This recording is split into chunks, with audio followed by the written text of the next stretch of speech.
대한민국 한 해 실종 신고 건수는 7만에서 8만 건입니다. 여러분의 관심과 도움이 절실합니다. 구독과 좋아요, 알림 설정 먼저 누르시고 꼭 공유해 주세요.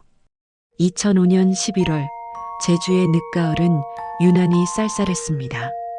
제주시 외곽의 감귤 농장에는 주황빛 감귤들이 탐스럽게 익어가고 있었죠.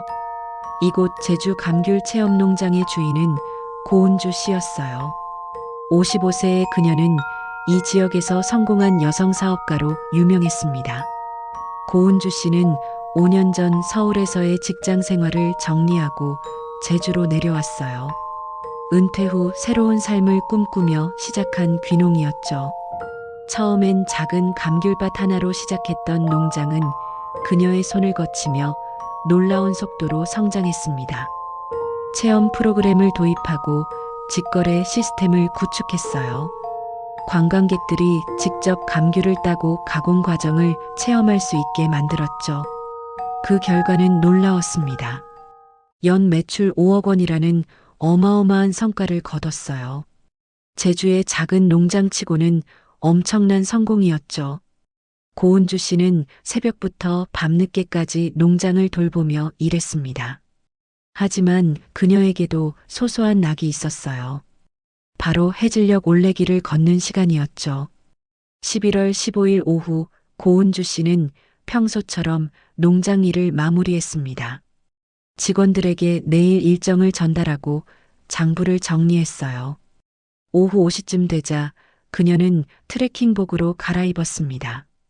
운동화 끈을 단단히 묶고 작은 배낭을 메었죠. 오늘도 올레길 다녀올게요. 고은주 씨는 직원들에게 가볍게 인사했어요. 그녀가 자주 걷던 해변 올레길은 농장에서 차로 10분 거리에 있었습니다. 석양이 아름답기로 유명한 코스였죠. 보통 1시간 반 정도면 충분히 돌아올 수 있는 거리였어요. 그런데 그날 밤 9시가 되어도 고은주 씨는 돌아오지 않았습니다. 집에서 기다리던 남편 한성민 씨가 불안해하기 시작했어요. 60세의 한성민 씨는 아내보다 5년 먼저 은퇴해 제주로 내려왔습니다. 서울에서 회사원으로 평범하게 살다가 제주에서는 서예가로 제2의 인생을 살고 있었죠. 한성민 씨는 차분하고 점잖은 성품으로 동네에서 평판이 좋았어요. 매일 아침 서재에서 붓을 잡고 오후에는 문화센터에서 서예를 가르쳤습니다. 깔끔한 옷차림에 언제나 손수건을 챙기는 세심한 사람이었죠. 여보, 어디 계세요? 한성민 씨는 아내의 휴대전화로 몇 번이나 전화를 걸었습니다. 하지만 전화는 받지 않았어요. 불안감이 점점 커졌죠. 그는 직접 차를 몰고 올레길로 향했습니다. 올레길 입구에 도착한 한성민 씨는 깜짝 놀랐어요. 입구 근처 벤치 위에 아내의 폴더폰이 놓여 있었던 겁니다.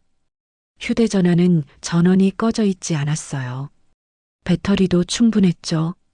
하지만 고은주 씨의 모습은 어디에도 보이지 않았습니다.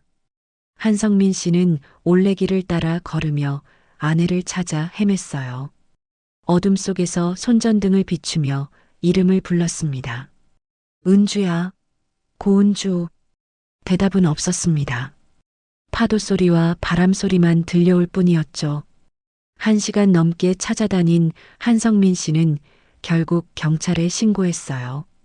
그날 밤 10일씨였습니다.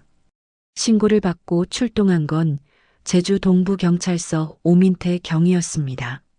40세의 베테랑 형사였죠. 오 경위는 즉시 수색팀을 꾸렸어요. 밤새 올레길 일대를 샅샅이 뒤졌습니다. 실족사고일 가능성도 배제할 수 없습니다. 오 경위는 해안 절벽 아래까지 살펴봤어요. 하지만 어떤 흔적도 발견되지 않았습니다. 다음 날 아침부터는 대규모 수색이 시작됐죠. 경찰견과 해경까지 동원됐어요. 한성민 씨는 경찰서에서 진술했습니다. 그는 손수건으로 땀을 닦으며 차분하게 말했어요. 아내가 최근 사업 확장 때문에 스트레스를 많이 받았습니다. 오경이가 물었죠. 구체적으로 어떤 스트레스였나요? 한성민 씨는 잠시 망설이다가 입을 열었어요. 사실 아내가 김영수라는 대부업자에게 큰 돈을 빌렸습니다. 농장 확장 자금으로 3억 원 정도를요. 그런데 이자가 너무 높아서 갈등이 심했어요. 이 진술은 수사의 방향을 완전히 바꿔놨습니다. 오경이는 즉시 김영수를 소환했어요. 40대 중반의 김영수는 제주에서 여러 개의 대부업체를 운영하는 사업가였죠. 고은주 씨와 금전거래가 있었나요? 김영수는 고개를 저었어요. 저는 고은주 씨를 잘 모릅니다. 돈을 빌려준 적도 없고요. 하지만 한성민 씨는 계속 김영수를 의심하게 만드는 진술을 했습니다. 통화 기록이 있다는 둥, 만났다는 목격담이 있다는 둥 애매한 증언들이 이어졌죠. 오경이는 머리가 복잡해졌어요. 수색은 한 달 내내 계속됐습니다. 기지국 위치 추적도 시도했어요. 하지만 2005년 당시 기술로는 정확한 위치를 파악하기 어려웠죠. 휴대전화가 발견된 올레길 입구 반경 2km 정도만 나왔을 뿐이었어요. 오경이는 매일 현장을 다시 찾았습니다. 뭔가 놓친 게 있을 거라는 직감이 들었죠. 그는 한성민 씨와의 면담 내용을 다시 들여다봤어요. 진술서를 읽다가 문득 이상한 점을 발견했습니다. 한성민 씨는 면담 내내 손수건으로 손을 닦았어요. 땀을 흘리지도 않았는데 계속 손을 닦았죠. 마치 뭔가를 지우려는 듯한 행동이었습니다. 오경이는 수첩에 이렇게 적었어요. 한성민, 결벽 증상, 손수건 사용 빈도 높음, 재확인 필요. 하지만 당시로서는 이것만으로 뭔가를 의심하기엔 부족했습니다. 1년 동안 수사가 이어졌지만 단서는 나오지 않았어요. 고은주 씨는 그렇게 제주의 바람 속으로 사라졌습니다. 2006년 말 사건은 결국 미제 사건으로 분류됐죠. 오경이는 마음 한편이 무거웠어요. 10년 넘게 형사 생활을 하며 처음 맞닥뜨린 미제 사건이었습니다. 고은주 씨의 웃는 얼굴 사진을 볼 때마다 가슴이 아팠죠. 반드시 진실을 밝혀내겠습니다. 오경이는 사건 파일을 서랍 깊숙이 넣으며 다짐했어요. 그는 알지 못했습니다. 이 사건의 진실이 10년 뒤 전혀 예상치 못한 방식으로 드러나게 될 거라는 사실을요. 2007년 봄 고은주 씨가 실종된 지 1년 반이 지났습니다. 제주의 감귤나무들은 다시 하얀 꽃을 피웠지만 농장의 주인은 돌아오지 않았어요. 한성민 씨는 혼자 남겨진 집에서 복잡한 심경으로 날들을 보냈습니다. 아내가 사라진 후 한성민 씨의 일상은 크게 달라졌어요. 매일 아침 법률 서적을 뒤적이고 변호사 사무실을 드나들기 시작했죠. 법원의 실종자 재산 관리를 위한 절차를 밟았습니다. 아내를 기다리지만 현실적으로 농장을 관리해야 합니다. 한성민 씨는 주변 사람들에게 이렇게 말했어요. 점잖은 태도는 여전했습니다. 손수건으로 입가를 닦으며 조심스럽게 말을 이어갔죠. 은주가 평생 일군 농장이 망가지는 걸 원치 않을 겁니다. 2007년 가을, 법원은 한성민 씨에게 고은주 씨 재산에 대한 임시 관리권을 허가했어요. 농장과 예금, 부동산을 합치면 총 40억 원 상당이었습니다. 엄청난 금액이었죠. 한성민 씨는 농장 경영에 직접 나섰어요. 처음엔 서투른 모습이었습니다. 서예가로 살던 사람이 갑자기 농장을 운영하려니 쉽지 않았죠. 직원들에게 의지에 하나씩 배워갔어요. 이렇게 하면 되나요? 한성민 씨는 직원들에게 자주 물었습니다. 겸손한 태도로 일을 익혀갔죠. 하지만 시간이 지나면서 묘한 변화가 감지됐어요. 그의 목소리에 점차 권위가 실리기 시작했습니다. 이 방식은 비효율적이에요. 다르게 해봅시다. 2008년 여름 한성민 씨는 농장 규모를 확장했습니다. 인근 토지를 추가로 매입했어요. 고은주 씨의 예금에서 나온 돈이었죠.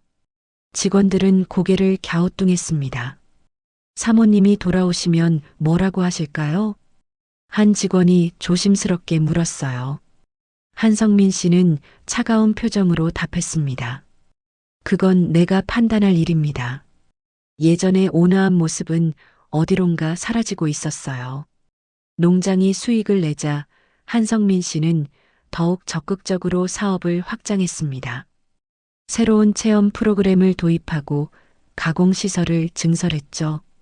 2009년 봄 한성민 씨에게 변화가 또 하나 찾아왔습니다.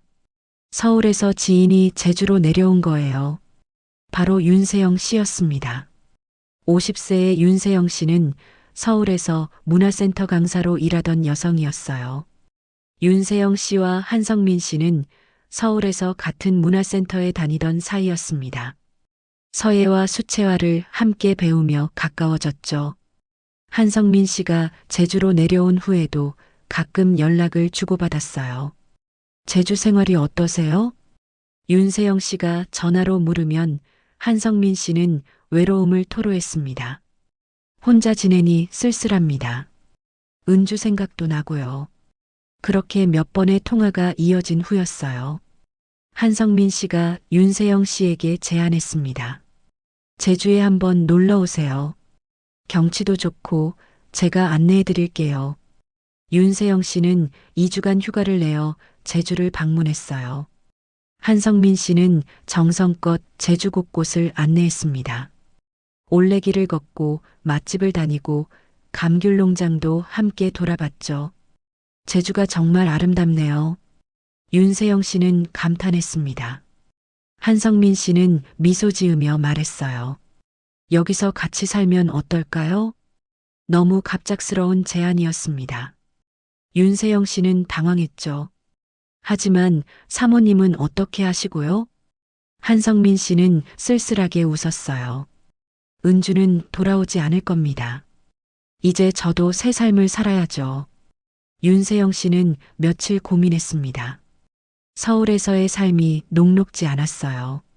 강사 일은 불안정했고 혼자 사는 것도 외로웠죠. 한성민 씨의 제안이 매력적으로 느껴졌습니다. 좋아요. 함께 살아볼게요. 2009년 여름 윤세영 씨는 제주로 완전히 이주했습니다. 한성민 씨의 집으로 들어갔어요. 동네 사람들은 수군거렸습니다. 아내가 실종된 지 얼마 안 됐는데 벌써 새 여자를 들였네. 점잖아 보이더니 속을 알 수가 없어. 하지만 한성민 씨는 아랑곳하지 않았습니다. 윤세영 씨와 함께 농장을 돌보고 저녁엔 함께 산책했어요. 겉으로 보기엔 평온한 일상이었죠. 윤세영 씨는 처음엔 제주 생활이 좋았습니다. 한성민 씨는 다정했고 경제적으로도 여유로웠어요. 넓은 집에 살며 농장 일도 가끔 도우며 지냈죠. 이런 삶도 나쁘지 않네. 윤세영 씨는 만족했습니다.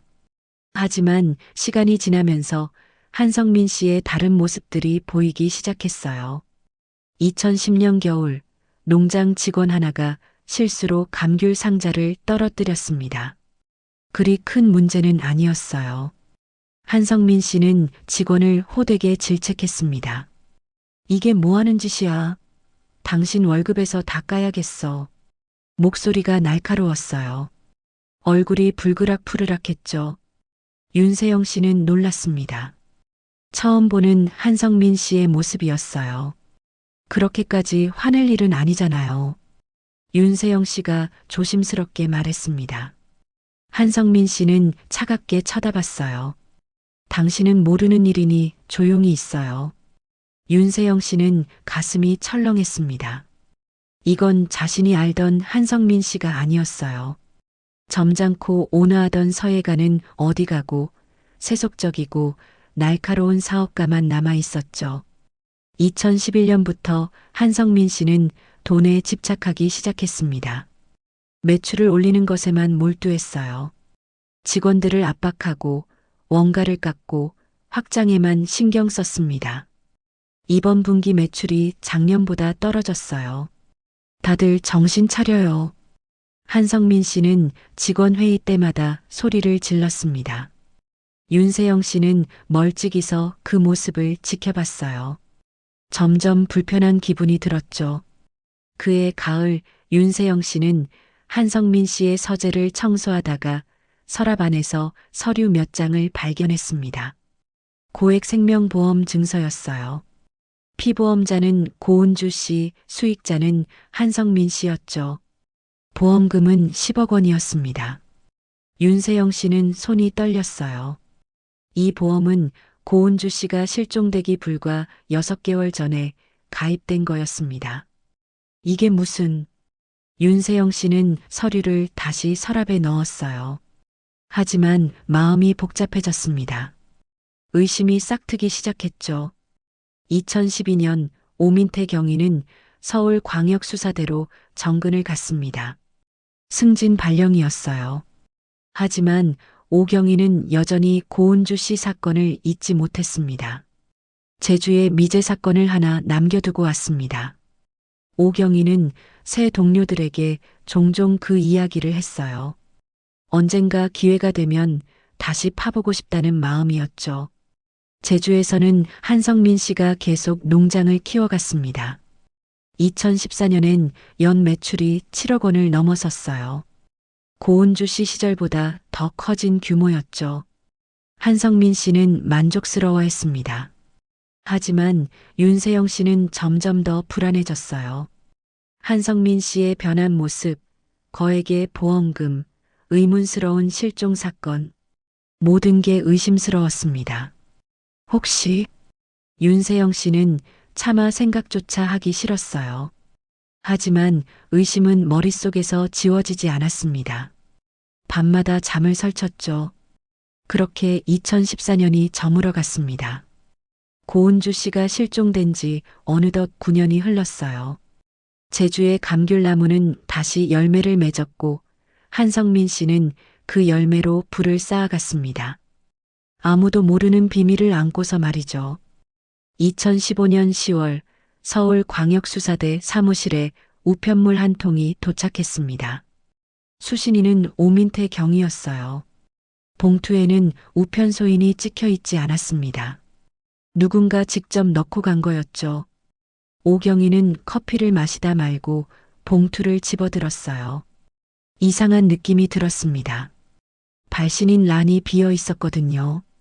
조심스럽게 봉투를 뜯었습니다. 편지지가 나왔어요. 깔끔한 글씨체로 빼곡하게 적혀 있었습니다. 첫 문장을 읽는 순간 오경이의 손이 멈췄죠. 제주 감귤농장 고은주 씨 실종 사건에 대해 알려드립니다. 심장이 뛰기 시작했어요. 10년 전 미제로 남겨둔 그 사건이었습니다. 오경이는 자세를 고쳐 앉았어요. 편지를 천천히 읽어 내려갔습니다. 저는 한성민의 동거녀 윤세영입니다. 더 이상 침묵할 수 없어 이렇게 편지를 씁니다. 윤세영이라는 이름이 나오자 오경이는 눈썹을 찌푸렸어요. 수사 기록을 뒤져봤지만 그 이름은 없었습니다. 고은주 씨 실종 후에 나타난 사람이었던 거죠. 편지는 계속됐습니다. 2005년 11월 15일 밤 한성민은 밤늦게 집으로 돌아왔습니다. 제가 목격한 건 아니지만 나중에 농장 직원에게 들었어요. 그날 밤 한성민이 흙 묻은 작업복을 세탁기에 넣는 걸 봤다고 합니다. 오경이는 메모를 하기 시작했어요. 작업복, 흙, 밤늦은 귀가 하나씩 적어 내려갔습니다.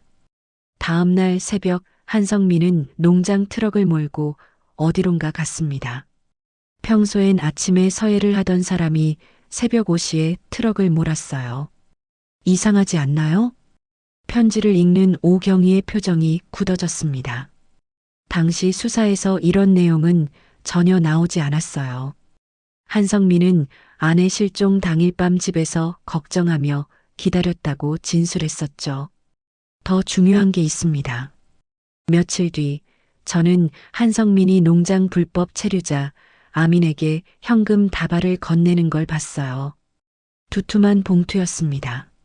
아민은 얼마 후 갑자기 사라졌어요. 오경이는 의자에서 벌떡 일어났습니다. 이건 단순한 제보가 아니었어요. 구체적인 목격담이었죠. 편지의 마지막 부분이 더 충격적이었습니다. 저는 한성민의 서재에서 고액 생명보험 증서를 발견했습니다.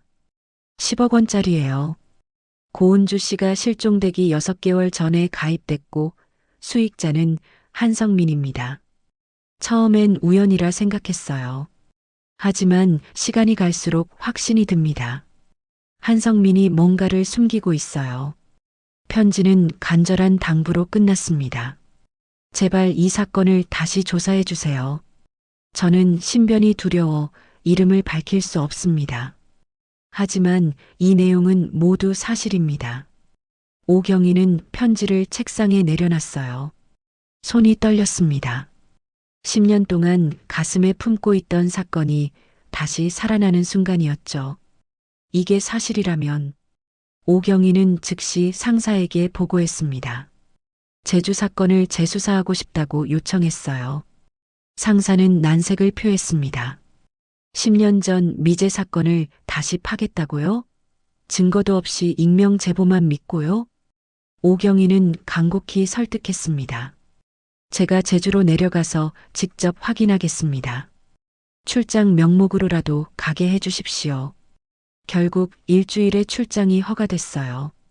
오경이는 당장 제주행 비행기표를 끊었습니다. 제주에 도착한 오경이는 먼저 옛 동료들을 만났어요.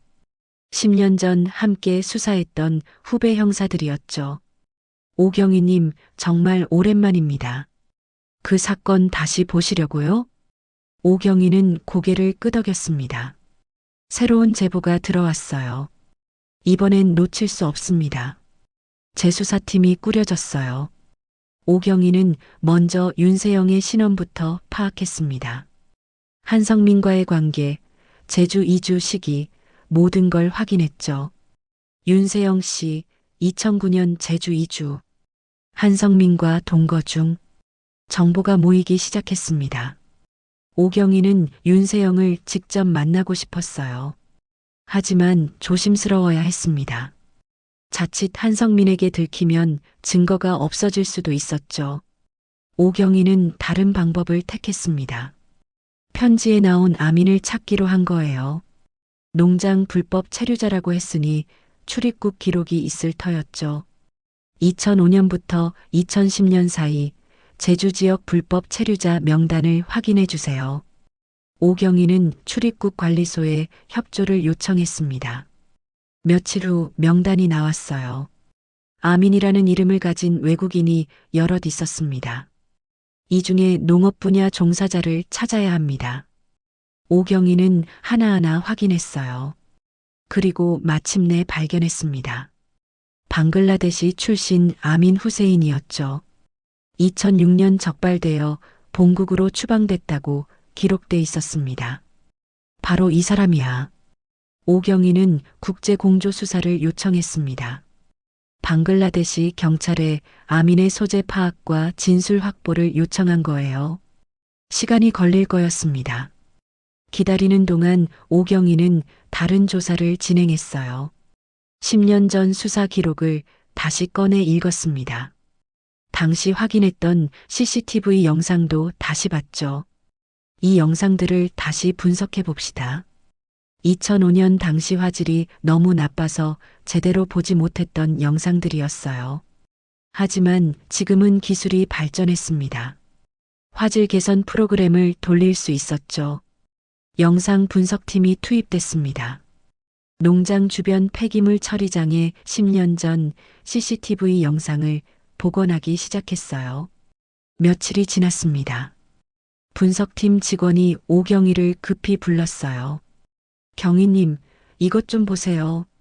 모니터에는 복원된 영상이 재생되고 있었습니다. 2005년 11월 17일 새벽 5시 42분, 흐릿하지만 트럭 한 대가 폐기물 처리장 입구로 들어가는 게 보였어요. 이 트럭 번호판을 확대해 볼 수 있나요? 분석팀이 화면을 확대했습니다. 번호판이 조금씩 선명해졌죠. 오경이는 숨을 죽였어요. 제주 84너 3. 바로 감귤농장 트럭 번호였습니다. 오경이는 주먹을 불끈 쥐었어요. 운전자를 확인해 봅시다. 카메라 각도상 운전석이 잘 보이지 않았습니다. 하지만 트럭이 처리장 안쪽으로 들어가는 장면이 또 있었어요. 그 영상을 보고 나자 운전자의 옆모습이 포착됐습니다. 이 사람, 오경이는 10년 전 한성민의 사진과 비교했어요. 체형, 얼굴 윤곽 모두 일치했습니다. 한성민 맞습니다. 결정적 증거였어요.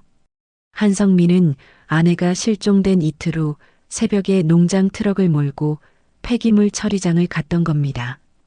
당시 경찰 조사에서는 전혀 밝히지 않은 사실이었죠. 2주 후 방글라데시에서 연락이 왔습니다.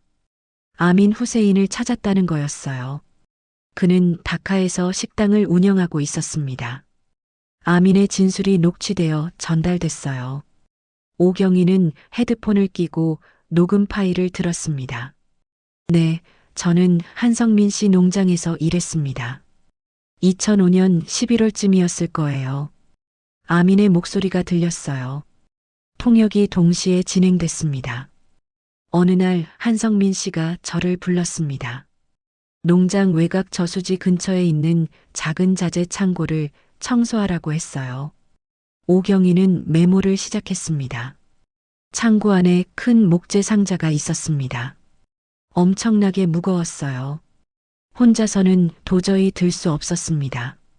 아민의 진술은 계속됐습니다. 한성민 씨가 도와줬어요. 둘이서 겨우 트럭에 실었습니다. 그리고 폐기물 처리장에 버리라고 했어요. 오경이의 심장이 빠르게 뛰었습니다. 저는 시키는 대로 했습니다.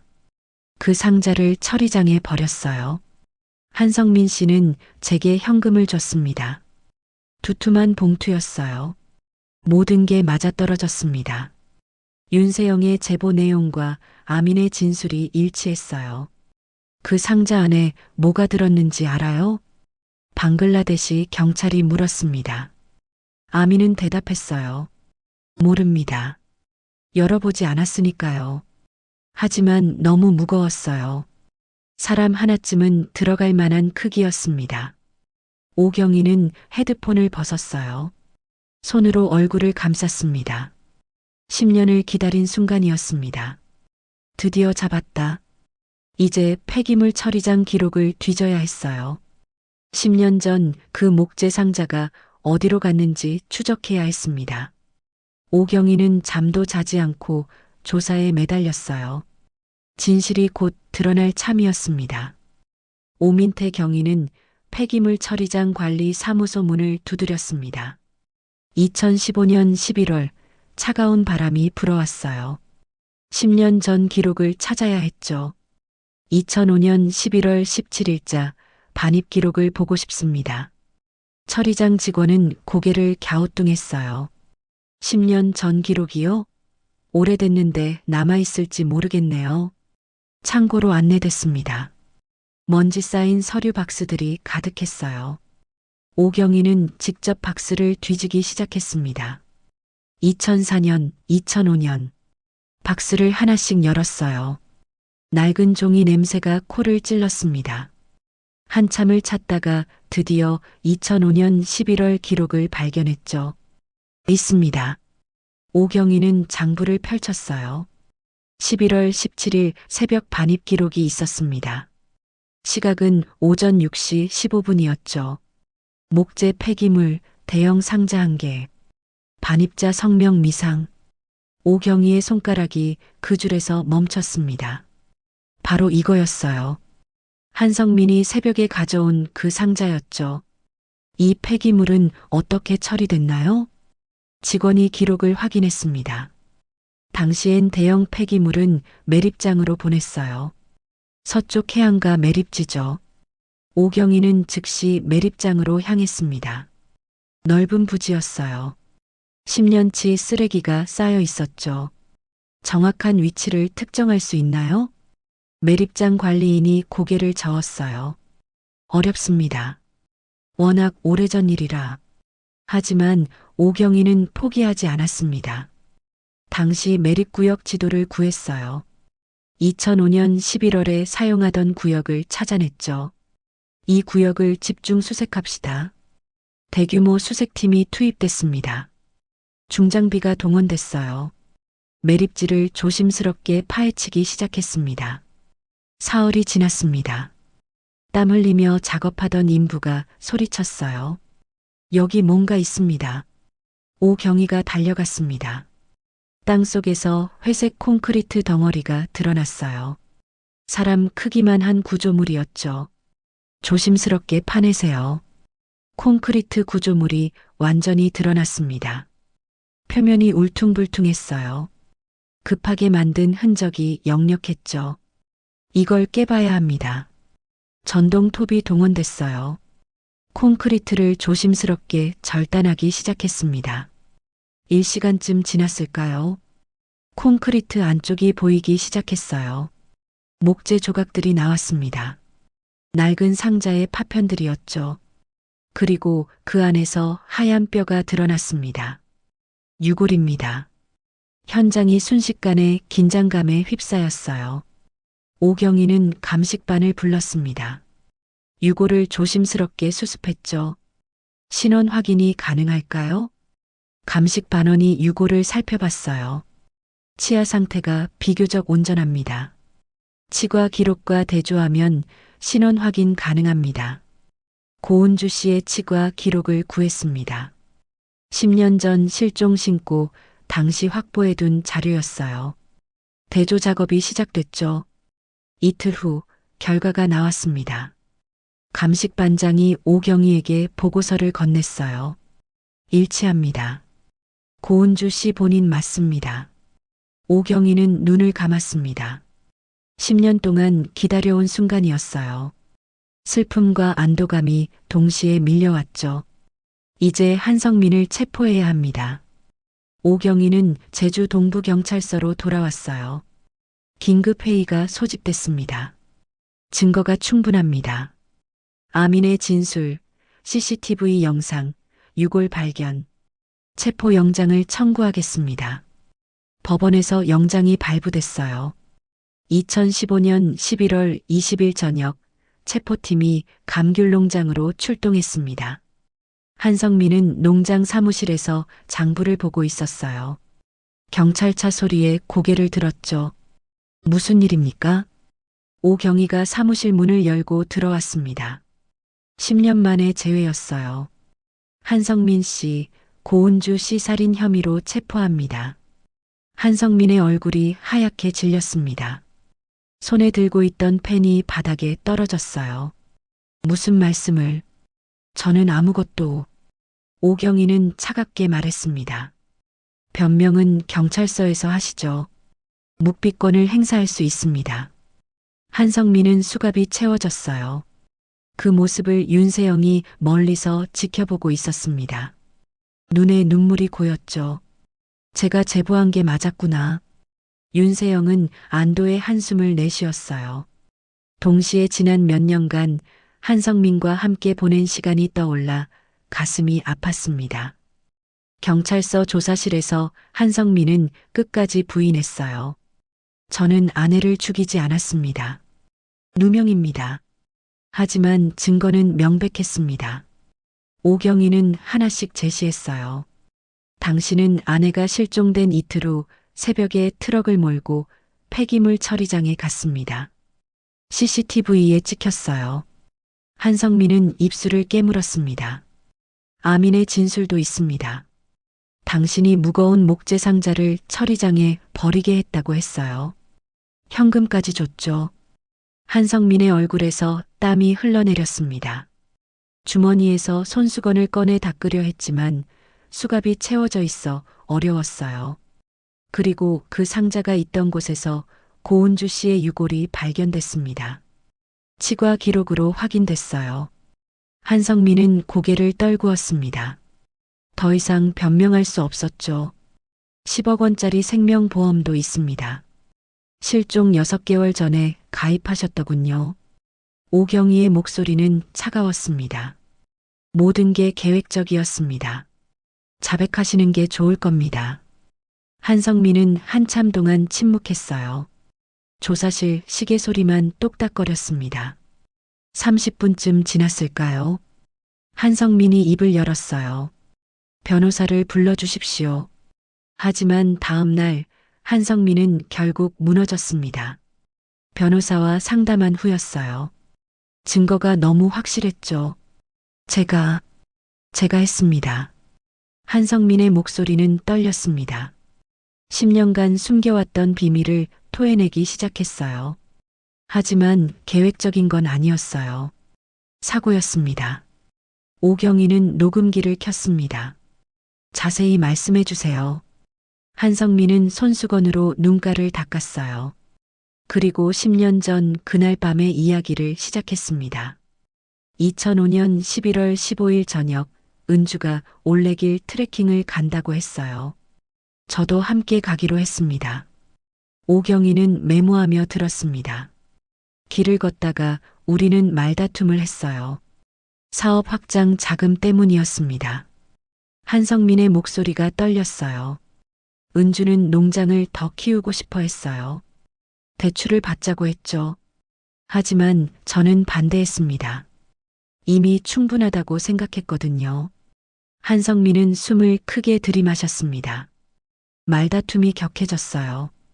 은주가 저를 무시하는 말을 했습니다.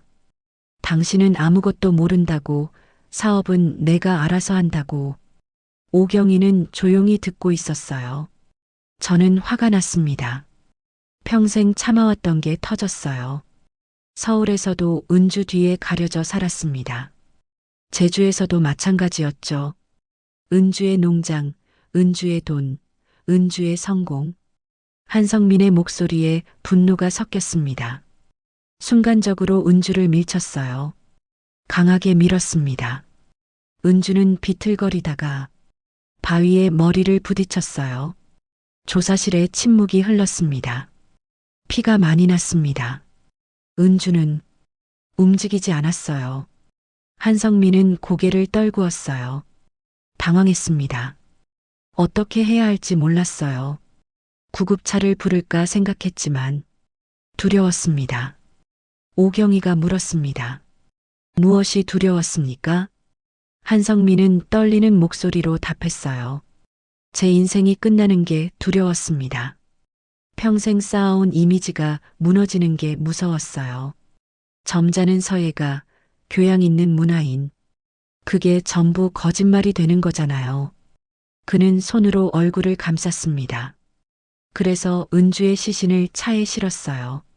농장으로 가져왔습니다. 자재 창고에 있던 큰 목재 상자에 넣었죠. 한성민의 자백은 계속됐습니다. 이틀 동안 고민했어요. 어떻게 처리할지. 결국 콘크리트로 상자를 봉인하기로 했습니다. 오경이는 차갑게 물었습니다. 그리고 아민을 이용했군요. 한성민은 고개를 끄덕였어요. 아민은 불법 체류자였어요. 신고당할까봐 제 말을 잘 들었죠. 돈을 주고 처리장에 버리게 했습니다. 한성민은 긴 한숨을 내쉬었어요. 대부업자 김영수에 대한 진술은 모두 거짓이었습니다.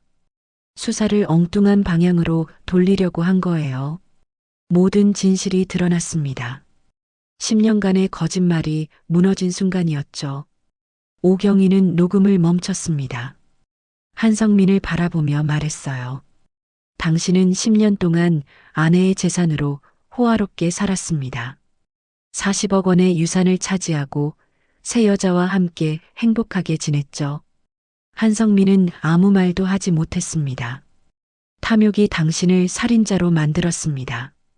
그리고 그 탐욕이 결국 당신을 무너뜨렸어요.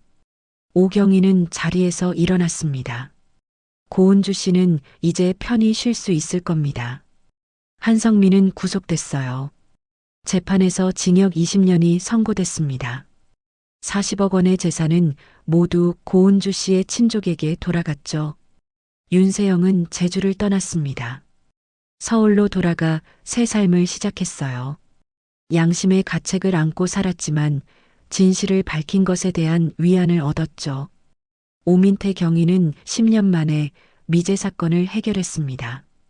그날 밤 혼자 맥주 한 잔을 기울이며 고은주 씨를 생각했어요. 제주의 감귤농장은 새 주인을 맞았습니다. 고은주 씨의 조카가 물려받았죠. 농장엔 다시 감귤 향기가 가득했습니다. 하지만 그 향기 속에는 10년간의 비극이 숨어 있었어요. 탐욕이 한 사람의 목숨을 앗아가고 또 다른 사람의 인생을 감옥에 가뒀습니다. 돈과 욕심 앞에서 무너진 한 남자의 이야기였습니다. 그리고 진실은 아무리 오래 숨겨도 결국 드러난다는 교훈을 남겼죠. 2016년 3월 제주지방법원 대법정은 긴장감으로 가득했습니다. 한성민의 재판이 열리는 날이었어요. 방청석에는 사람들이 빼곡히 앉아 있었죠. 고은주 씨의 친척들도 와 있었습니다. 조카 고민수 씨는 눈물을 참으며 앉아 있었어요. 10년을 기다린 순간이었습니다. 피고인을 입정시키세요. 한성민이 법정으로 들어왔어요. 수의를 입은 모습이었습니다. 예전의 점잖던 모습은 온데간데 없었죠. 수척하고 초라한 얼굴이었어요. 재판장이 판결문을 읽기 시작했습니다. 피고인 한성민은 2005년 11월 15일 저 고은주를 폭행하여 사망에 이르게 했습니다. 법정이 조용해졌어요. 모두가 숨죽이며 들었습니다. 피고인은 사고 후 시신을 은닉하고 10년간 피해자의 재산을 불법으로 취득하여 사용했습니다. 재판장의 목소리가 울려 퍼졌어요. 이는 명백한 살인 및 사체 은닉, 재산 횡령에 해당합니다. 피고인의 행위는 계획적이고 악질적입니다. 한성민은 고개를 숙인 채 아무 말도 하지 못했어요. 본 재판부는 피고인 한성민에게 징역 20년을 선고합니다. 쾅! 판사의 망치 소리가 울렸습니다. 방청석에서 탄식이 터져 나왔어요. 겨우 20년이라니. 사람 죽이고 재산까지 가로챘는데. 고민수 씨는 눈물을 흘렸습니다. 분노와 슬픔이 뒤섞인 눈물이었죠. 한성민은 교도관들에게 끌려나갔어요. 법정문이 닫히는 순간 10년간의 비극도 함께 막을 내렸습니다. 법정을 나온 오민태 경위는 고민수 씨에게 다가갔어요. 고은주 씨께서 편히 쉬실 수 있을 겁니다.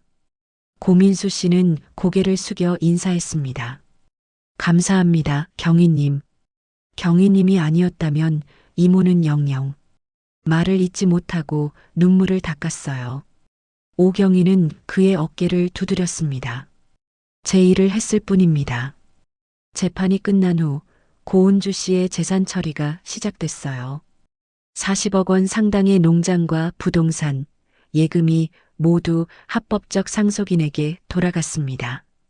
고민수 씨는 이모가 평생 일군 감귤 농장을 물려받았어요. 처음 농장을 둘러볼 때 가슴이 먹먹했습니다. 이모가 얼마나 애를 쓰셨을까. 감귤나무들은 여전히 푸르렀어요. 봄바람에 잎사귀들이 흔들렸습니다. 고민수 씨는 나무 한 그루 한 그루를 쓰다듬었죠. 이모, 제가 잘 가꾸겠습니다. 이모의 꿈을 이어가겠어요. 농장 직원들도 새 주인을 맞았습니다. 한성민 시절과는 완전히 다른 분위기였어요. 사장님, 앞으로 잘 부탁드립니다. 직원들은 고민수 씨에게 인사했습니다. 고민수 씨는 따뜻하게 악수했어요. 함께 좋은 농장 만들어 갑시다. 이모께서 원하셨던 대로요. 윤세영은 서울로 돌아간 후 힘든 시간을 보냈습니다. 죄책감이 그녀를 짓눌렀어요. 밤마다 악몽을 꿨죠. 내가 진작 알았어야 했는데. 윤세영은 한성민과 함께 살았던 6년이 후회스러웠습니다. 하지만 동시에 제보를 한 것에 대한 위안도 있었어요. 그래도 진실을 밝혔잖아. 고은주 씨를 위해 할 수 있는 일을 했어. 윤세영은 작은 카페에서 일하기 시작했어요. 평범한 삶으로 돌아갔습니다. 손님들에게 커피를 내리며 조용히 지냈죠. 어느 날 한 손님이 물었어요. 사장님, 제주도 살다 오셨다며요? 어땠어요? 윤세영은 잠시 멈칫했습니다. 그리고 조용히 답했어요. 제주는 아름다웠어요. 하지만 아픈 기억도 있습니다. 더 이상 말하지 않았습니다. 어떤 기억은 말로 꺼내기 힘들었죠. 오민태 경위는 서울광역수사대로 돌아갔어요. 동료들이 축하해줬습니다. 오경이 10년 된 미제 사건 해결하다니 대단해요. 승진 확실하겠는데요? 하지만 오경이는 담담했습니다.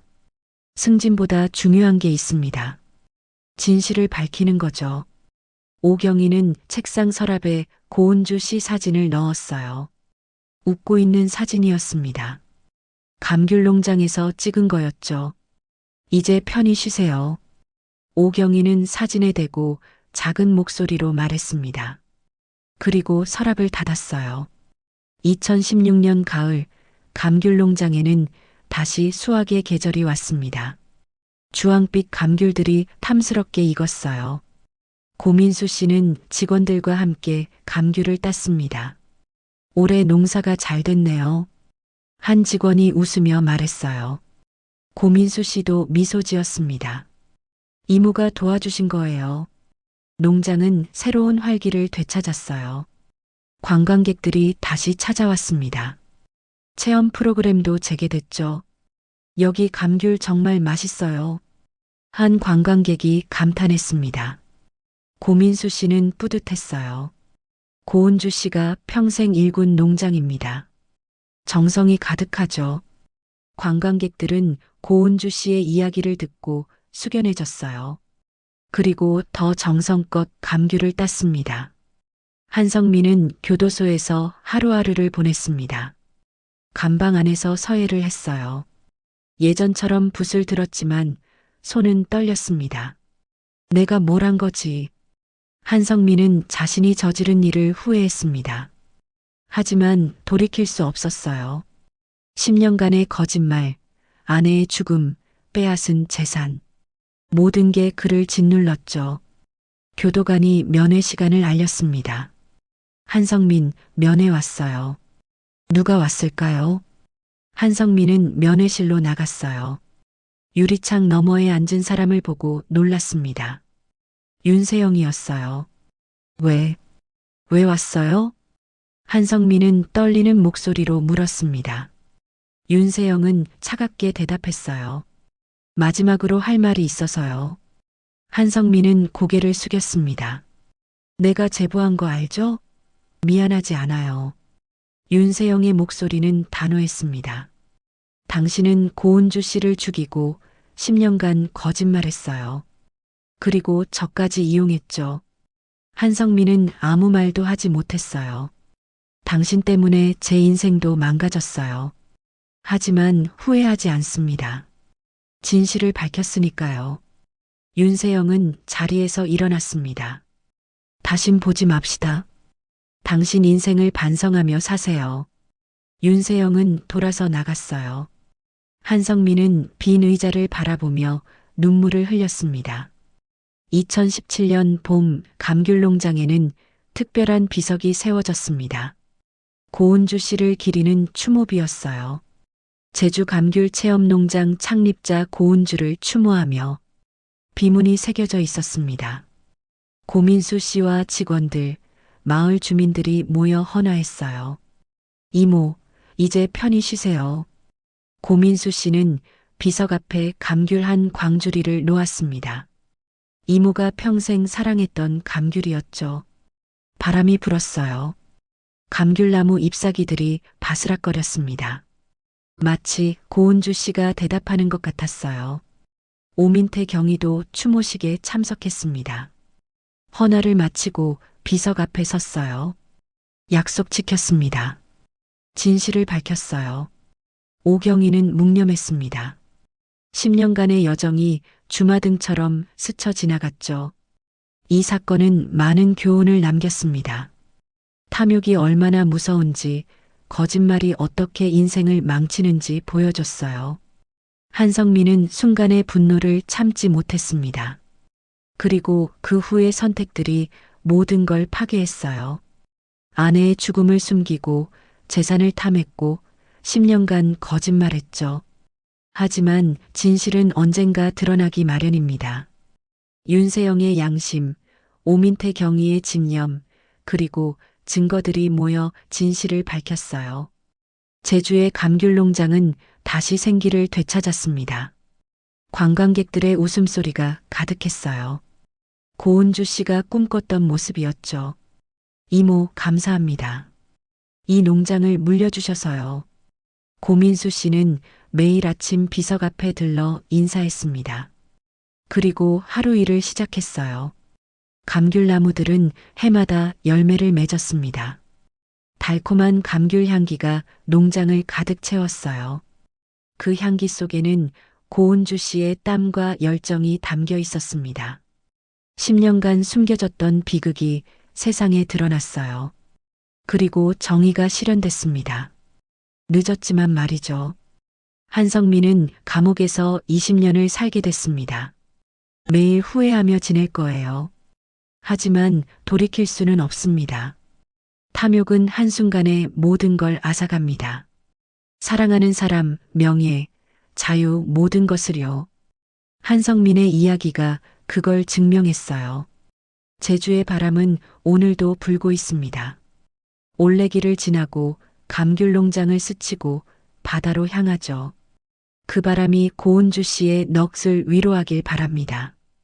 2005년 그날부터 시작된 비극은 2016년에야 끝이 났어요. 10년이라는 긴 시간이었습니다. 하지만 진실은 결국 밝혀졌죠. 이것이 제주 감귤농장 여사장 실종 사건의 전말입니다.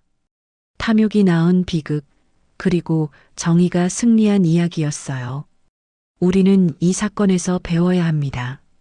욕심을 부리면 모든 걸 잃는다는 것을, 거짓말은 언젠가 들통난다는 것을, 그리고 진실은 반드시 밝혀진다는 것을요. 고은주 씨의 넋이 편히 쉬기를, 그리고 이런 비극이 다시는 일어나지 않기를 바랍니다. 끝까지 시청해 주셔서 감사합니다.